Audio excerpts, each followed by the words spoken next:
Hello everyone, this is Tamim from Latvia. আজকে এখানে একটা বাস কার্ডের সিস্টেম আছে, ওই বাস কার্ডটা বানাইতে যাব। মানে বাস কার্ডের সিস্টেমটা হচ্ছে আপনার ওই বাস কার্ডের থ্রুতে আপনি 1 মাসে 16 ইউরো মতো পে করবেন, তারপরে আপনি যে কোনো জায়গায় ট্রাভেল করতে পারবেন লাটভিয়ার ভিতরে। তো ওই কার্ডটা আজকে বানাইতে যাব। তো স্টুডেন্টদের জন্য আর কি 16 ইউরো। এই বাংলাদেশের মতন আর কি হাফ পাসের জন্য মারামারি করা লাগে না, এটি এখানকার সুবিধা আর কি। আর এটি বানাইনির প্রসেস হয়েছে, প্রথমে টিআরসি কার্ড লাগবে। টিআরসি কার্ড তো সবারই লাগে যে কোনো কাজে, টিআরসি কার্ড ম্যান্ডেটরি।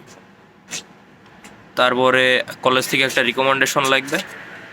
এই দুইটি নিয়ে আপনাকে যাইতে হবে, ওদের অফিস আছে বাস কার্ড ইস্যু করার অফিস। ওইখানে গেলে আপনাকে বাস কার্ড ইস্যু করে দিবে। এত হ্যাসেলের কিছু না।